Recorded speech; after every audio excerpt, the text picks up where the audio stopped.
Constituição é a Constituição cidadã, porque veio para o homem. Agora, quem era o homem? O homem, no dizer do Ulisses, aqui nesse prefácio, ele diz: o homem é o problema da sociedade brasileira, sem salário, analfabeto, sem saúde, sem casa, portanto, sem cidadania. Precisava de cidadania. Declaro promulgada o documento da liberdade. Não há república sem justiça.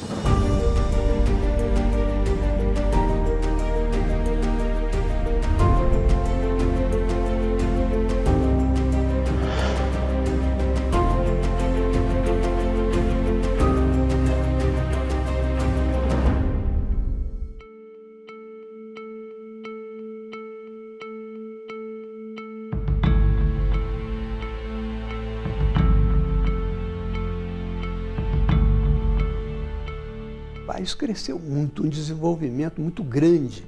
Em decorrência disso, o número de causas aumentou muito, né? E por isso mesmo havia de seguir um protótipo assim, de atualização do judiciário. Anteriormente, o Tribunal Federal de Recursos tinha sido criado para resolver a crise do Supremo Tribunal Federal. Isso foi nos anos 40. Ou seja, naquela época o Supremo ficou sobrecarregado e foi necessário criar o Tribunal Federal de Recursos. Já agora, nos anos 80 para 90, 89, seguiu-se a mesma ideia, né? Quando nós tivemos a retomada do movimento de redemocratização, a substituição, a retomada das eleições, aí a queda dos atos institucionais que diminuíam largamente esse poder dos tribunais, é que nós retomamos essa iniciativa de reorganizar a sociedade como um todo, as instituições do Estado como um todo, especialmente o Poder Judiciário. E efetivamente, na introdução, no estabelecimento da Assembleia Nacional Constituinte, é que tivemos a grande oportunidade de colocarmos os pingos nos is e reestabelecemos o Poder Judiciário como um poder significativo e determinante no equilíbrio da República. A Constituição nova, de 1988, ela alterou o Poder Judiciário. Então, para isso, o doutor Ulisses colocou lá que nós teríamos que extinguir o Tribunal Federal de Recursos e que nós constituiríamos o Superior Tribunal de Justiça, que iria dividir a competência com o Supremo. O Supremo ficaria com as normas constitucionais, como defesa da Constituição, guardião da Constituição, e nós da lei. Esta Constituição muda a estrutura do judiciário brasileiro. Nós tínhamos uma organização muito similar à dos Estados Unidos, com os tribunais estaduais, depois criou uma justiça federal no mesmo molde americano, e com uma única corte, que era o Supremo Tribunal Federal, que julgava tanto a matéria infraconstitucional como matéria constitucional. Mas esse modelo se saturou no momento em que o Supremo Tribunal Federal não dava mais conta nem de julgar as matérias constitucionais, nem a infraconstitucionais, porque 11 ministros estavam julgando recursos do Brasil inteiro. Daí se vislumbrar a necessidade de mudarmos o modelo, sair do modelo americano e para o modelo europeu. E o modelo europeu tem, teoricamente, uma Corte Constitucional e uma Corte Superior de Justiça. E essa Corte Superior de Justiça julga toda a matéria infraconstitucional. A nação nos mandou executar um serviço. Nós o fizemos com amor, aplicação e sem medo. A Constituição Federal, que criou, deu vida jurídica ao Superior Tribunal de Justiça, ela era uma grande esperança para o povo brasileiro, porque a gente vinha de 20 anos, 22 anos num regime autoritário, e todo mundo tinha um anseio muito forte por liberdade, né, por poder voltar a se expressar e exercício dos direitos. Nós temos o poder legislativo, executivo e judiciário. Legislativo para legislar, o Executivo para cumprir as leis, para aplicar as leis, para administrar, e o Judiciário para aplicar as leis contenciosamente e portanto, zelar pelos cidadãos, pela dignidade dos cidadãos, pela eficácia das leis. Esse equilíbrio precisa de ser cuidado pelos três poderes para que se dê aplicação à Constituição, que diz que os poderes são independentes e harmônicos entre si. Essa concepção dos tribunais superiores, ela foi já também saída da própria elaboração e da estruturação dos tribunais. Tanto é que também numa forma de divisão de tarefas e de freios e contrapesos entre os poderes da República, estabeleceu-se que a indicação desses ministros dos tribunais superiores seria da Presidência da República. Então é um modelo bastante consagrado, em que um poder da República indica e isso passa pelo escrutínio do Poder Legislativo, um processo de legitimação de todos esses ministros, de todos esses magistrados das Cortes Superiores para ocupar essas funções primordiais.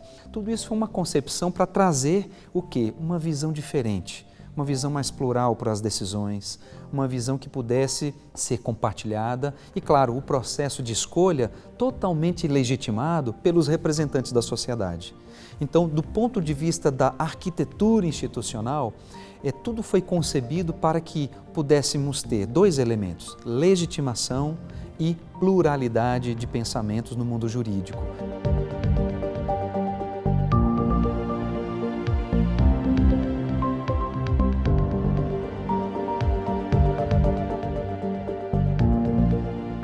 Eu entrei como procurador da República, né? Eu fiz o primeiro concurso de procurador da República. Fui até subprocurador-geral da República, depois fui para o Tribunal Federal de Recursos, do Tribunal Federal de Recursos para o Superior Tribunal de Justiça, né? Nós aproveitamos os ministros do Tribunal Federal de Recursos, porque eram homens capazes e tudo mais, e então eles compuseram o Tribunal Novo para tratarem da lei federal, não é? E outras coisas mais que aparecessem relacionadas com a lei. Nós éramos 27, e hoje são 33, então coube a nós analisarmos os nomes dos companheiros que iam formar conosco a parte da composição normal do Tribunal, do Superior Tribunal. Então, coube a nós também analisarmos os nossos colegas. Segundo o texto constitucional, esse número de 33 se divide em 11 juízes que vêm dos tribunais regionais federais, 11 dos tribunais de justiça dos estados, e os outros 11 são escolhidos entre membros do Ministério Público, pode ser federal ou estadual, e da advocacia. Ou seja, é um tribunal formado por todos aqueles que atuam diretamente na justiça, com experiência judiciária significativa. Nós tivemos também que ajudar a instalação dos tribunais regionais federais, porque toda a competência do Tribunal Federal de Recursos, que era grande, foi dividida em todos os tribunais regionais. Eu procurei as autoridades para obter fundos para poder movimentar. Os 5 tribunais federais de recursos e o tribunal. Onde eu colocaria os tribunais regionais federais? Não tinha. Eu me lembro bem que me incumbiram de procurar a instalar 2 tribunais. Uma instalação para o Tribunal Regional Federal do Rio Grande e a de São Paulo, que era a minha terra. O grande ficou, por enquanto, lá no nosso antigo, no nosso Tugúrio lá. Depois eu consegui, ainda no Tribunal Federal de Recursos, eu consegui, através do presidente da Nova Cap, 40 mil metros quadrados, a custo zero. Então, na verdade, eu botei a pedra fundamental, porque aquilo não era obra de um homem só. Mas a construção já foi feita por Washington e foi de Niemeyer, que é aquele colosso que você conhece lá. Arquitetura é invenção, é você olhar e sentir que é uma coisa diferente. Nós estávamos numa reunião, que eu era do Conselho da Justiça Federal, e o grande arquiteto Arcádio Niemeyer foi lá para conversar conosco, para saber pormenores que nós iríamos ter interesse na construção do edifício do tribunal. Me recordo que ele pegou uma folha de papel ao maço, na nossa reunião conversando, e fez na hora, um desenho que é o desenho da parte principal do Superior Tribunal de Justiça. Era uma cabeça maravilhosa. Mas começou a construção, os nossos colegas foram brilhantes.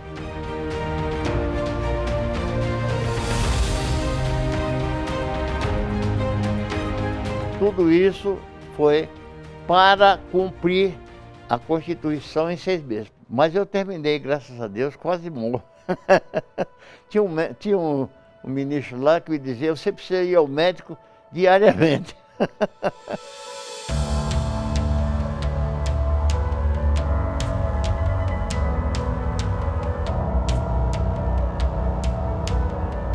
Até minha chegada no tribunal, eu sempre atuei ou como advogado privado ou como advogado público. E nessa condição de advogado, eu pude acompanhar a discussão, ou seja, para a criação do Superior Tribunal de Justiça, bem como a sua implantação, essa transição do antigo Tribunal Federal de Recursos para o Superior Tribunal de Justiça. Durante os trabalhos preparatórios, né, da Constituinte, que antecederam, portanto, a aprovação, né, da Carta em 1988, eu já era promotor de justiça, né? Portanto, todo esse trabalho preparatório, eu tive algum contato com ele já na condição de promotor e, evidentemente, a curiosidade era grande. O STJ, nesses últimos 30 anos, tem um papel fundamental da cidadania brasileira. É o intérprete do direito federal.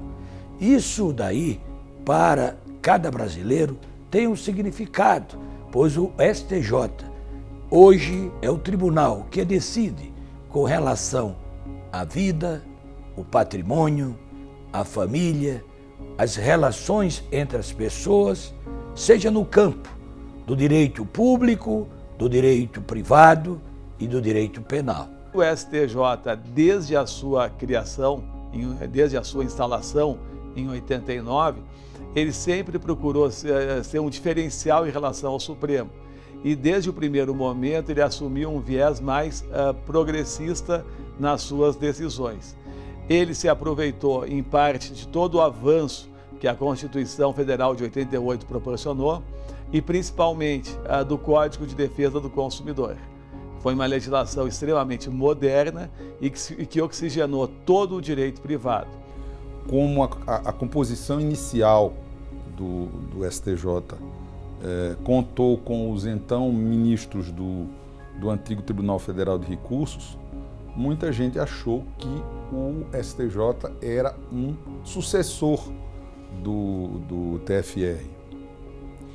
Mas, na verdade, o TFR foi sucedido pelos TRFs. Qual era a ideia da Constituição de 88? Era regionalizar aquilo que era exercido pelo Tribunal Federal, pelo antigo Tribunal Federal de Recursos, e atribuir ao Superior Tribunal de Justiça a missão maior de uniformizar a exegese do direito federal a nível nacional.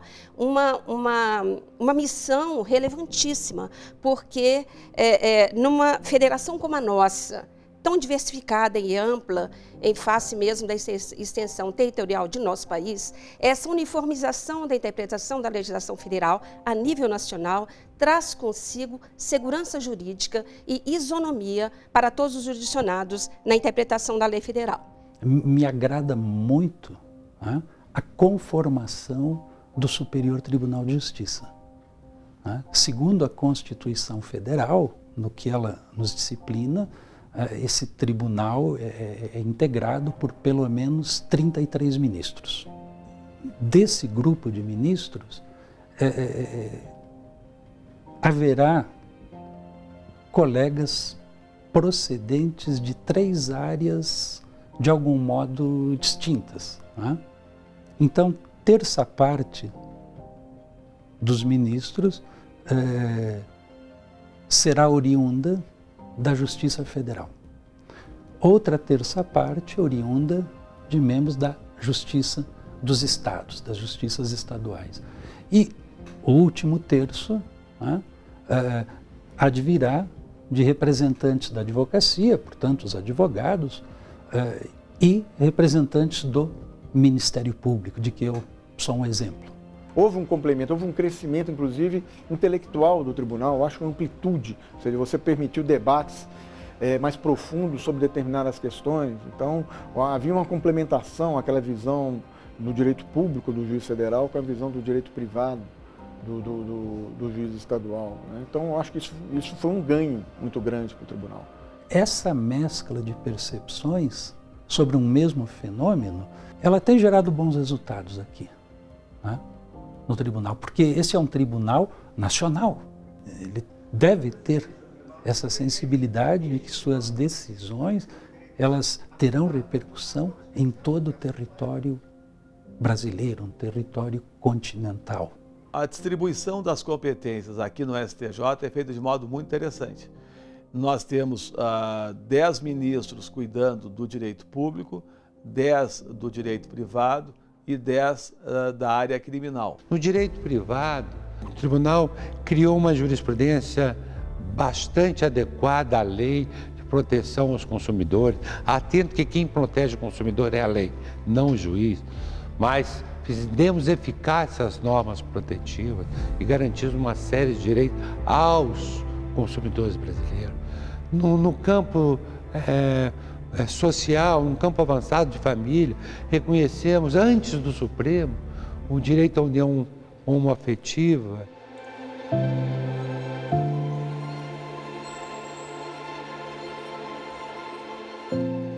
O STJ é considerado uma corte que dá muita atenção à questão ambiental. Quando eu cheguei ao Superior Tribunal de Justiça em 2006, eu já encontrei aqui uma sólida e moderna jurisprudência ambiental. Esses ministros da nossa primeira sessão têm se destacado precisamente por essa sensibilidade, por entender que o Constituinte de 88 e o legislador brasileiro, desde a década de 30, com o Código Florestal de 1934, o Código de Águas também no mesmo período, e outras legislações posteriores, até chegar em 1981, com a Política Nacional do Meio Ambiente, tudo isso precisa da palavra final do juiz. E o STJ tem conseguido, não obstante o dilúvio de processos, nessas questões ambientais, mas também em todas as outras áreas da proteção dos chamados sujeitos vulneráveis, dar respostas que são serenas, equilibradas, mas que conferem eficácia ao texto legal e constitucional. Cheguei aqui, comecei a trabalhar na sexta turma e na terceira sessão, e é um ambiente maravilhoso, excepcional, ou seja, as várias composições, as pessoas que passaram, que estavam aqui quando eu cheguei, que já saíram, que chegaram, que saíram, mas sempre teve uma harmonia, um ambiente muito agradável, um respeito muito grande de debater, respeita a ideia, a posição do outro, ninguém fica incomodado se alguém pede vista, se alguém vai divergir, e isso ajuda muito a superar esse problema. Muitas vezes você leva assim, eu vou dividir com a turma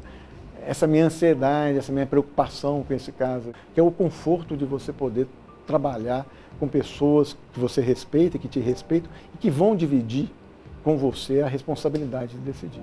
Essa corte deu voz àqueles chamados direitos de segunda e terceira geração, aos direitos sociais, aos direitos difusos e coletivos, aos instrumentos criados para exercício da cidadania, não só na Constituição Federal, como também na legislação infraconstitucional, como a ação civil pública, como o Código de Defesa do Consumidor. Isto é, neste âmbito, este tribunal atuou decisivamente na defesa dos interesses do cidadão brasileiro. Cuidar da aplicação da lei federal infraconstitucional, ele cuida das questões que mais de perto têm a ver com a vida dos cidadãos.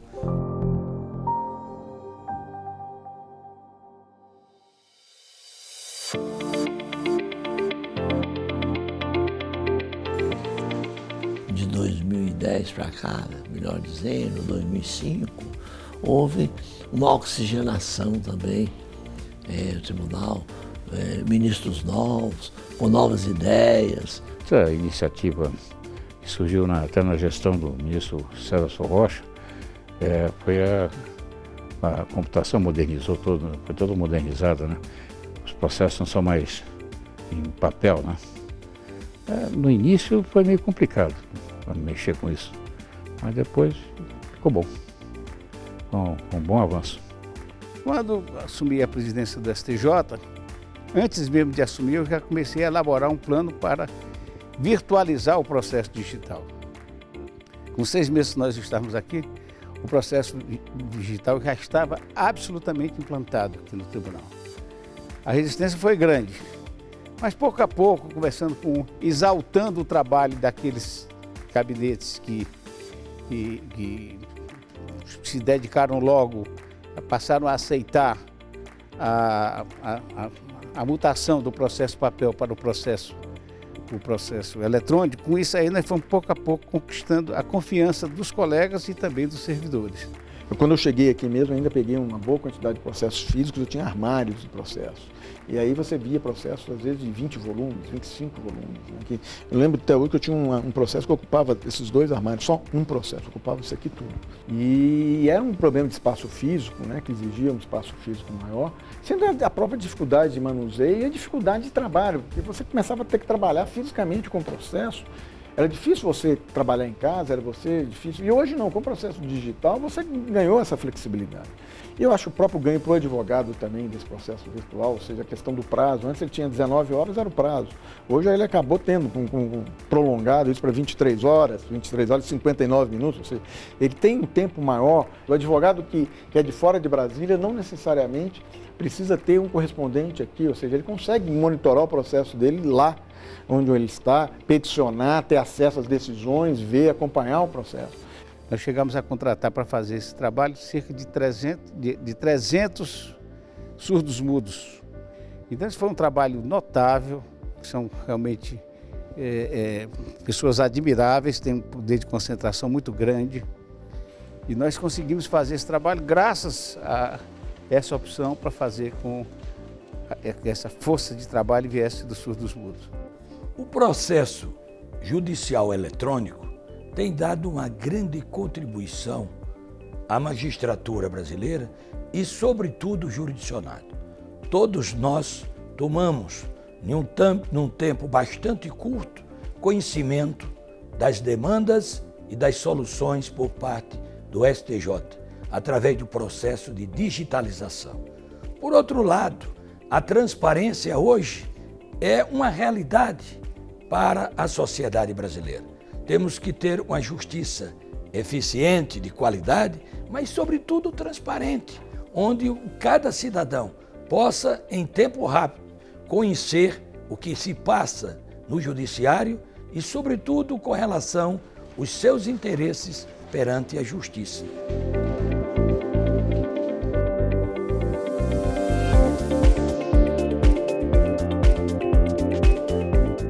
Quando se volta os olhos para a Constituição Federal, o que se tem lá é a concepção de um tribunal que é incumbido, né, de formar teses, que tem por foco a lei federal, as normas de direito federal.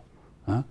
E, portanto, imagina-se aí um trabalho com um grau maior de refinamento, né, para que se possa, com qualidade, né, entregar à sociedade essas teses jurídicas. Né? O Superior Tribunal de Justiça hoje e outros que já deixaram tem um compromisso muito sério, pessoal mesmo, com o bom exercício da jurisdição. Fazer justiça. E isso não é algo simples. Muito mais agravado quando nós temos uma inundação de processos. E a preocupação em desempenhar bem o papel, as suas responsabilidades num universo gigantesco de recursos que chegam aqui. Quando eu cheguei, o volume de serviço era muito menor do que hoje em dia. No início, eu até gozado, porque a quinta turma da qual eu pertenço, e na época já pertencia também, nós lidávamos com penal, matéria de servidor público, previdenciário e locação, que é uma coisa totalmente heterogênea. Mas conseguimos dar conta. Mas aí foi crescendo o volume de serviço de forma assustadora, né? Alguém muito entendido, disse a nós, principalmente a mim, olha, os senhores não vão dar conta dos processos. Eu disse a ele, iremos sim, né? E vejam o número a que chegamos. Foi com a Constituição de 88 que nós, brasileiros, passamos a ser sujeitos de vários direitos específicos que não tinham tanta visibilidade antes da Constituição de 88. Então, o Supremo e o STJ passaram a receber uma sobrecarga, né? Exatamente por quê? Porque vários atores foram inseridos nesse mercado, cresceu, né, o campo de consumidores da justiça. Consumidores que vêm à justiça e dizem, olha, eu não estou bem de saúde. A Constituição diz, né, direito à saúde é um direito universal, né, artigo 196. Então, o judiciário passa a ser receptor de várias demandas que não se imaginava até 1988. Então, isso explica, em larga medida, esse número, né, crescente de demandas que chegam aqui. Antes ainda, todas elas, em princípio, passaram pelo primeiro grau de jurisdição, pelo segundo. Multiplicou-se os instrumentos legais de proteção à cidadania. Isso fez com que as reivindicações do judicionário aumentaram. E como essas reivindicações não foram prontamente atendidas por quem deveria atendê-las, as questões acabaram judicializadas e desafiando o STJ a pronunciar o seu posicionamento em milhares e milhares de processos. Faltam braços e corações para dar conta de tanto trabalho. Eu falo até em relação a todo o judiciário. O Tribunal Superior, ele tem que fazer bons acordos, né, que vão servir de orientação, né, no caso do Supremo em matéria constitucional e nós em matéria infraconstitucional. É impossível se ter uma jurisprudência que seja efetivamente nacional, quando a maior parte dos processos que nós recebemos se refere a uma casuística individual localizada. Claro, é possível se firmar precedente nacional a partir de um caso individual localizado. Mas nós não podemos transformar um tribunal nacional para decidir acerca de teses que interessam a todo o país em uma corte de terceira instância. em tese, logo que foi criado o Superior Tribunal de Justiça, era livre, ou seja, as condições eram divergência jurisprudencial e alegação de ofensa à lei federal. Era isso que então, o recurso especial, num primeiro momento, atacava tudo. Não havia qualquer tipo de restrição. A restrição, na verdade, veio sendo criada ao longo do tempo através da jurisprudência, né? E sempre é contestada. Não é terceira instância, então não é um tribunal de apelação, é um tribunal de tese de direito. Não tem sentido subir tanto processo. Você fixa uma tese e acabou, né? Penso eu que um dos maiores desafios que se apresenta não só ao Superior Tribunal de Justiça, como de resto a todo o Poder Judiciário, reside no enfrentamento da litigiosidade de massa, para dar cabo de centenas de milhares de processos que versam sobre a mesma questão jurídica, no momento em que é preciso reconhecer a grande maioria dos operadores de direito ainda está impregnada daquela cultura clássica do processo individual, que aurimos nos bancos acadêmicos e nos vem das ordenações do reino. O STJ tem que ter uma compreensão mais firme de que o seu papel não é apenas julgar, mas fazer justiça. Está no nome do tribunal, Superior Tribunal de Justiça. E o Superior Tribunal de Justiça não é uma corte de fatos, mas uma corte que aprecia teses jurídicas. O Tribunal Superior não tem o papel de rejulgar as causas dos tribunais de justiça, dos tribunais regionais federais, ou seja, dos tribunais de apelação.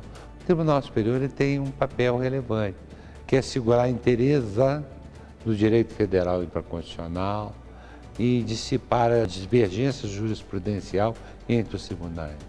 Ora, na medida que você julgou 10, 12 causas, fixou a jurisprudência, traçou-se a orientação comportamental à sociedade brasileira, não cabe mais aqui vir no processo. Não cabe mais chegar a recurso sobre essas matérias. O sistema jurídico é piramidal. O sistema jurídico brasileiro no que tange à estrutura dos órgãos julgadores. O Supremo para dar a última palavra em matéria constitucional, o STJ na matéria infraconstitucional. Decidido aqui tem que aplicar embaixo. Se não aplicar, esses recursos vão subir para serem reformados. Um alto custo para o jurisdicionado, um alto custo para a sociedade brasileira. Se você conversar com os 33 ministros, qual que é a principal angústia de todos eles vai ser justamente esse volume de processo. Você não conseguir realmente ficar com a mesa limpa. Você não consegue dar aquela prestação jurisdicional necessária. E você tem um outro problema, que a qualidade. Por mais cuidado que você tenha, com esse volume de processo, você não consegue ter uma qualidade ideal. Quer em determinadas questões fixar, se aprofundar em determinadas questões jurídicas, fixar determinadas teses. Nós recebemos uma quantidade de processos que é inimaginável em qualquer outro país do mundo. Nenhum país se compara ao nosso em termos de número de processos que cada juiz, que cada magistrado julga. Seja o juiz de primeiro grau, o desembargador, o ministro supremo, os juízes aqui trabalham muito. E os assessores também, a assessoria vem junto, né?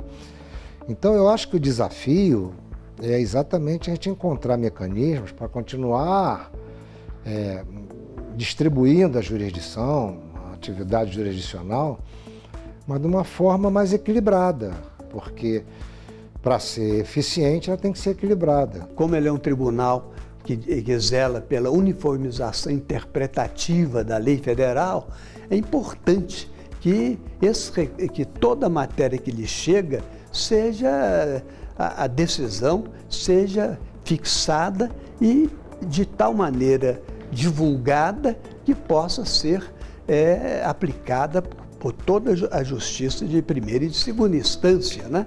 Porque não é possível que cada um, ao seu alvedrio, aplique a lei de maneira diferente.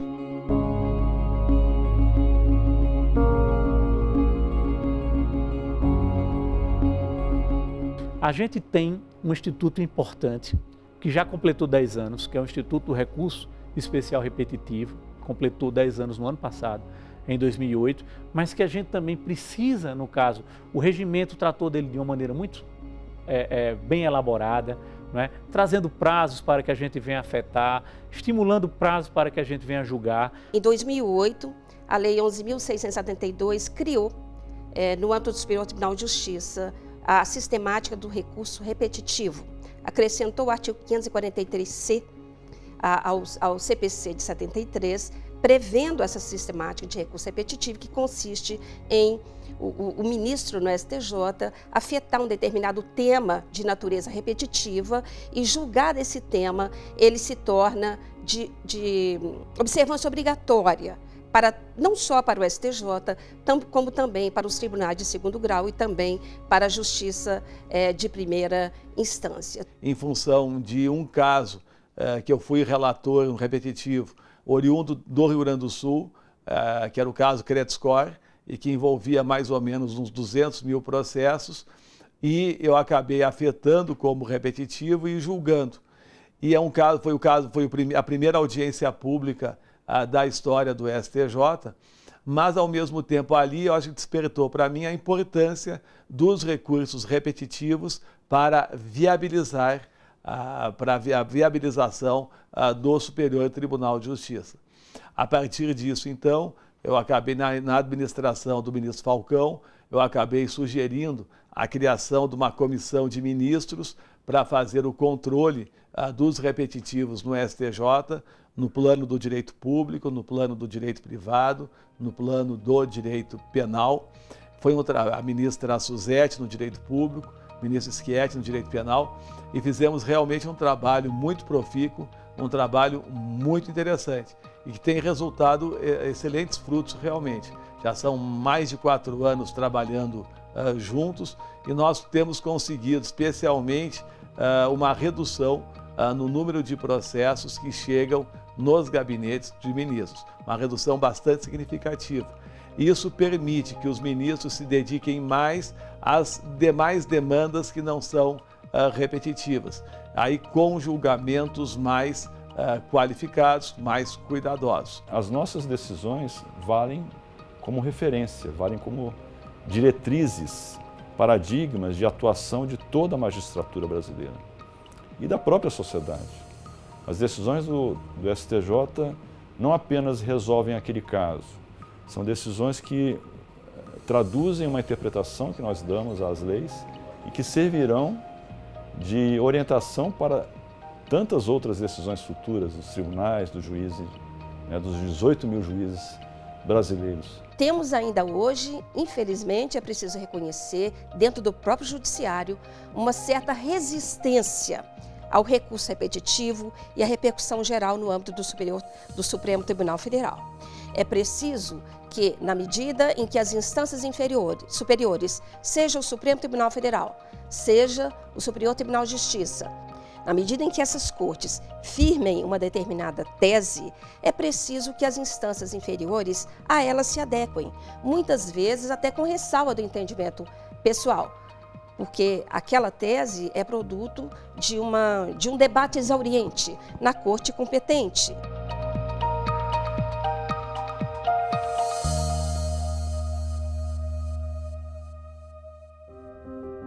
Eu era presidente e recebi a visita do presidente da Corte de Cassação francesa. E lá eles criaram o filtro. E ele me disse, os senhores terão que criar um filtro, filtrar as causas, porque julgar todos os processos é complicado, é difícil. Essa filtragem foi feita no Supremo com a repercussão geral e está em discussão em relação ao Superior Tribunal. Está ocorrendo atualmente uma hipertrofia da missão do STJ como instância especial. Por quê? Em face mesmo dessa demanda gigantesca de processos e que muitas vezes eles versam sobre matérias que eu não diria menos importantes, mas são matérias que não se repetem no âmbito do judiciário, né? Então, eu me lembro bem, quando cheguei ao STJ, integrei a 6ª turma que julga direito criminal. E veja que julguei ali um habeas corpus em que a parte, o réu, fora condenado em primeiro e segundo graus por uma tentativa de furto de uma galinha avaliada em R$ 38. Então, veja, foi condenado em primeiro grau, o Tribunal de Justiça manteve a condenação, foi preciso que chegasse ao STJ um habeas corpus para que o STJ aí aplicasse o princípio da insignificância e absolvesse o réu por força desse mesmo princípio. Veja-se, tentativa de furto de uma galinha avaliada em R$ 38. Isto é matéria que efetivamente não pode e não deve chegar ao STJ. Em 2004, o Congresso Nacional lá tramita e vem a ser aprovada a emenda constitucional número 45.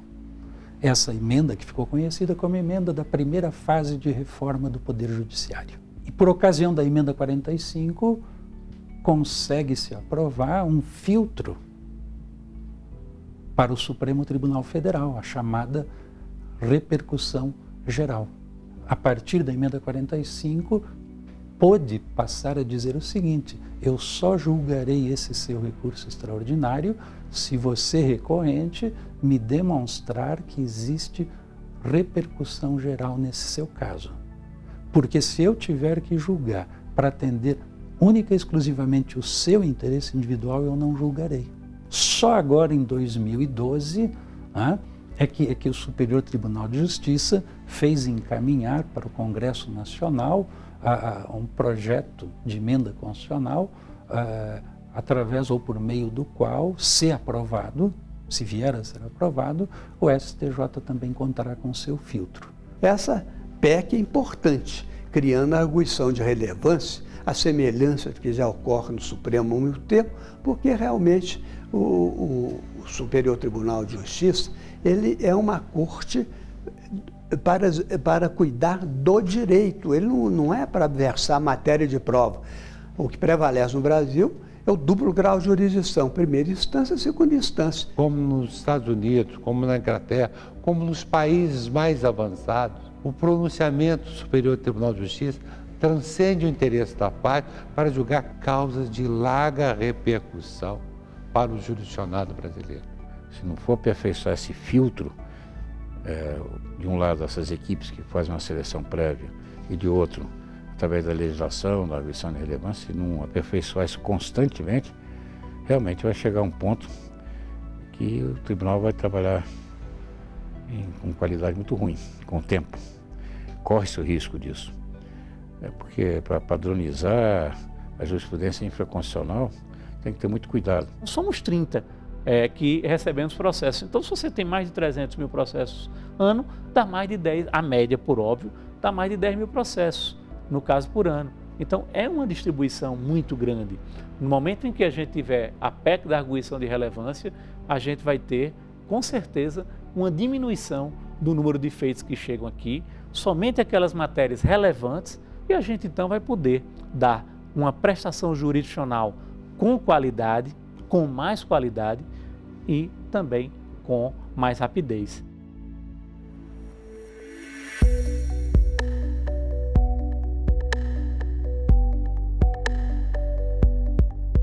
Esse aumento demasiado do número de processos é uma questão que nós temos que enfrentar. E aí nós temos alguns instrumentos.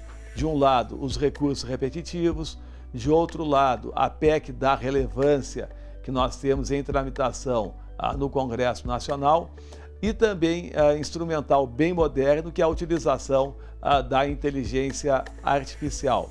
A administração atual do STJ, o ministro Noronha, ele tem se preocupado com isso e uma das ideias é exatamente passar a utilizar cada vez mais a inteligência artificial na identificação de novas demandas com potencial de repetitividade. A cada gestão, o Superior Tribunal de Justiça vem resolvendo os litígios com maior celeridade e com maior produtividade. Hoje, nós temos a justiça através da inteligência artificial. Hoje é uma realidade no país moderno. A otimização hoje não é mais um sonho, é uma realidade. O tribunal está entrando numa nova etapa, né? A gente escuta muito falar de inteligência artificial, né? Robôs que já no âmbito das empresas já cuidam de inteligência artificial, né? Que as próprias ferramentas do Google, né? E de outros instrumentos aí já trabalham com inteligência artificial, e escritórios de advocacia também já estão trabalhando com inteligência artificial. Determinadas petições que eram feitas por advogados, determinados contratos que eram analisados por advogados, já são feitos por robôs, né? Via inteligência artificial. E o Superior Tribunal de Justiça está trabalhando também, está dando os seus primeiros passos. Ainda não completou um ano o nosso sistema, que é o Corpus 927, mas a atual presidência, né, do ministro João Noronha já criou uma assessoria específica para se dedicar à inteligência artificial, para que a gente não possa ficar no atraso em relação aos escritórios de advocacia, porque os nossos servidores fazem serviço de triagem, fazem serviço das questões que chegam aqui, mas na hora que você tiver um robô dedicado a isso, quer dizer, um sisteminha que vai fazer isso de uma maneira mais rápida, mais célere e às vezes até de uma maneira com algoritmos, né? De uma maneira, digamos assim, mais criteriosa até do que o olho humano, né? Isso aí vai ser importante. O tribunal tem sido muito bem administrado e nos 3 últimos anos ele tem julgado mais processos que recebido. Assim, por exemplo, em 2015 recebeu 332 mil processos em termos redondos e julgou 358 mil, né? 16 mil processos a mais. Em 2016, 335 mil e julgou 386 mil, quer dizer, 50 mil processos a mais. E em 2017, 327 mil julgou 392 mil, mais de 60 mil processos ele julgou do que recebeu. Então, nota-se que o tribunal tem sido bem administrado, providências têm sido tomadas para evitar que ele seja atingido por uma crise grande em razão do grande número de processos. O STJ ele tem cumprido a missão constitucional para a qual ele foi criada, que é exatamente ter o controle, né, de toda a legislação infraconstitucional, de todo o direito federal, que é muito amplo, e isso ele tem conseguido fazer de modo muito satisfatório, né? Então, não apenas garantir a correta aplicação do direito federal, Código Civil, Código do Consumidor, etc., mas também tem conseguido evitar dissídios jurisprudenciais entre diferentes tribunais, que isso também acaba acontecendo. Vinculados ao STJ, nós temos 27 tribunais estaduais, incluído o Distrito Federal, e mais 5 tribunais regionais federais. São 32 tribunais, é praticamente 80% da jurisdição brasileira.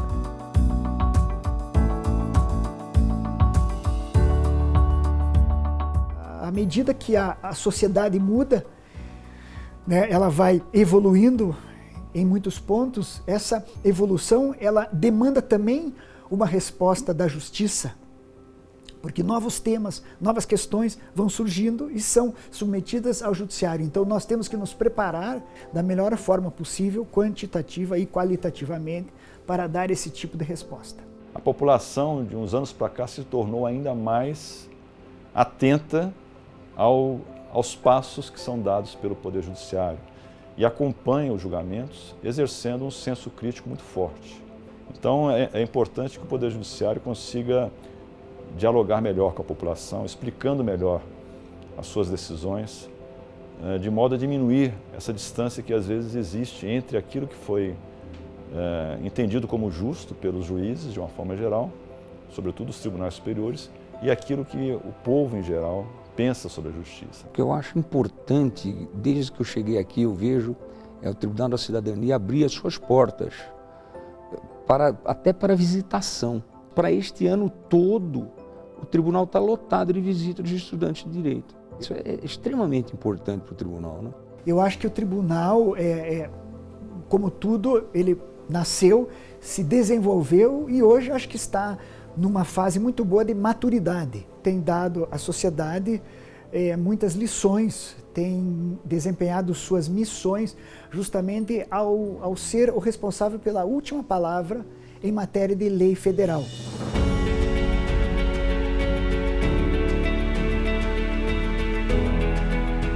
Tenho muito orgulho de ter pertencido ao Superior Tribunal de Justiça.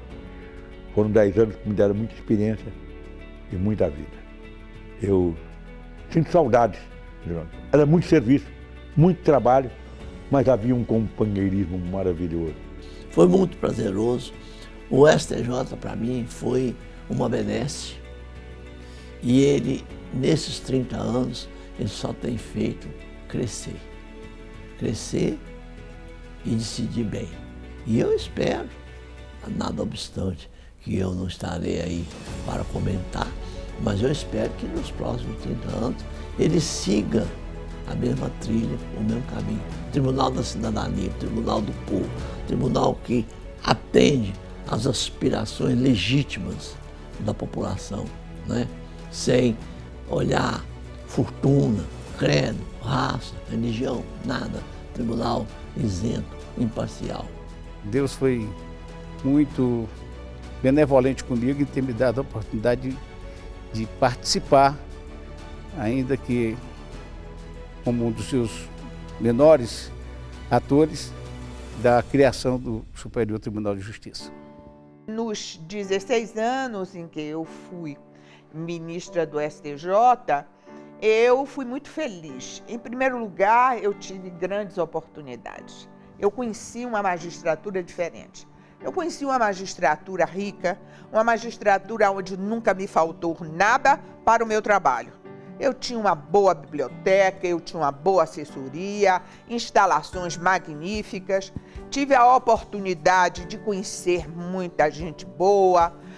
Os ministros do STJ eram fantásticos, eram pessoas consideradas professores da universidade, de um nível muito bom. E isso me incentivava a estudar, a trabalhar mais. Me sinto muito feliz, né, de poder participar de um tribunal dessa grandeza, dessa envergadura, um tribunal que tem essa importância na vida nacional. Eu fiquei muito feliz e muito bem impressionado quando cheguei com a qualidade, com o nível do julgamento, dos servidores, da assessoria de primeira grandeza, de primeira ordem. É um tribunal de excelência. É com muita satisfação que eu vejo estar participando desses 30 anos do Superior Tribunal de Justiça.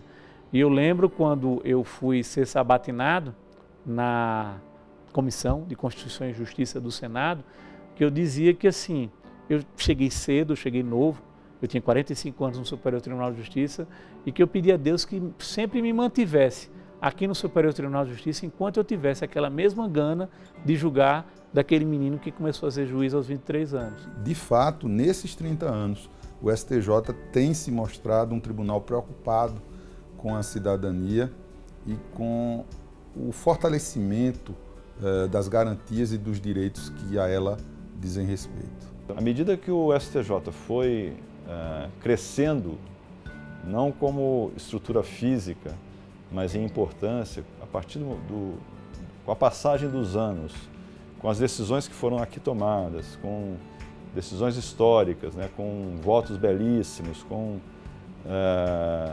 a formação de uma jurisprudência do Superior Tribunal de Justiça, é que este tribunal efetivamente se tornou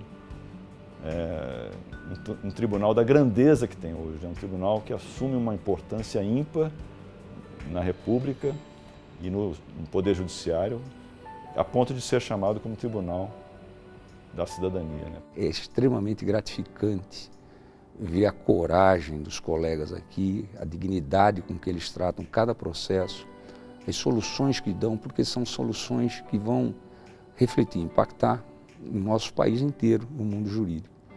E essa preocupação é extremamente constante, é a marca indelével e, por isso mesmo, acho que o rótulo Tribunal da Cidadania é extremamente bem aplicado.